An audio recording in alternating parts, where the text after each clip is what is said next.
man maa ngi tudd góor gu Wade ñu may wax Ondi le bâtisseur dëkk Rufisque sama kër mu nga Kër Massar mais Kër Massar laay ñibbi mais dafa guma transfert ne maa ngi Rufisque ba léegi quoi oui. Pourquoi Ondi le bâtisseur. waaw lu tax ñu may tuddee le bâtisseur damay roy ci maître Abdoulaye Wade ndax tey jii lépp lu ñu am ak lépp lu ñu xam moom moo ñu ko jàngal kon même newu fi sax mais teewul ñun suñuy xalaat ak suñu mébét toujours dañ koy investir di ko def ci dëkk bi ba ñëpp gis seen bopp.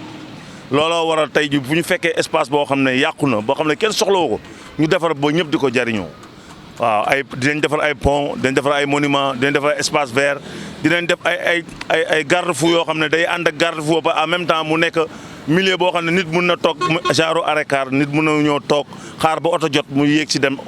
soxlam wala mu doxi soxlam wala nga feebar miir toog ba sa heure dem jot nga dem waaw yooyu yëpp dañ koy def. ci loolu noonu ñu gis ne tey da nga def li nga xam ne tey ji mooy benn monument jagleel ko ñi nga xam ne tey ji waa trésor public déjà sax nga ñëw ñu gis si nataal yi nga def si trésor public tey ñu doon inauguré lu ni mel lan moo la motiver à ce que nga def lii. waaw bon dama siy sant yàlla bu baax ndax tey ku ma xam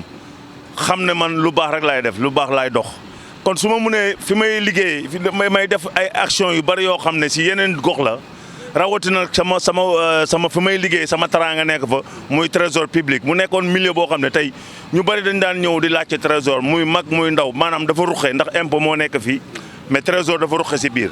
bu ko defee nag ma ne comme man maa ngi créer ay action di ko defal nit ñi pourquoi man trésor bi nga xam ne fa laay liggéey sama taraanga nekk tey ci ñooñu bu ñu demee ba jot si yenn yi yàlla fi may samay taraanga la ndax ku nekk fa ngay liggéey mooy sa taraanga ma xalaat ne trésor public tey jii am nañu problème mooy day chaque jour maire yi dañuy laajte paay dañuy laajte ma defar benn monument jagleel ko trésor public def ci ay lampe solaire def ci ay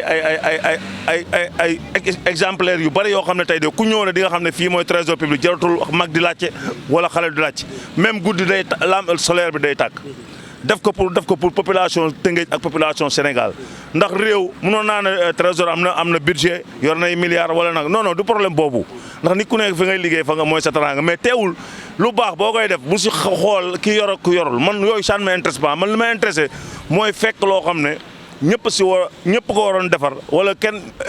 état moo ko waroon defar ma am possibilité defar ko man sama problème loolu la ndax réew mi ñun ñëpp sa war a dugal si loxo état lu mu yenu dafa bari commune lu mu yenu dafa bari ñun ñëpp kenn ku nekk boo dugalee sa loxo si réew mi yaakaar naa réew mi avancé na ndax tey jii lii bonne volonté ma jël sama moyen xaalis neex na lii yëpp gis nga nu mu mel ma defar ko pour jagleel ko trésor jagleel ko jàkk ji nga xam ne tey jii moo nekk si biir moo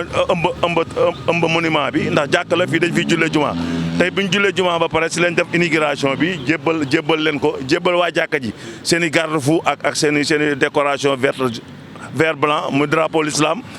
waa trésor seen logo trésor moo nekk marron ak beige ma jébbal leen ko banc public yi tamit ma defar ko ba nga xam ne tey nit ñi ku sonn mun ngaa ñëw toog waaw. ñu ngi lay jaajëfal. waaw jërëjëf. yàgg naa fii di fi jaay nag maa ne woon ci kanam mbalit mi nekk ci sama ginnaaw nuy këpp may muuri baas ak toile man Ondi def naa li mu defal na ko trésor mais def naa man mii la ko defal boole na defal na place bi set na ndax ay lekk laay jaay mais nag aw ma woon pour man koo defar mu ñëw defar ko ba mu set ku ñëw di nga toog ndékki lekk sans gêne lii muy def nag dama naa waxuma fukka may bu ñaaram amoon ci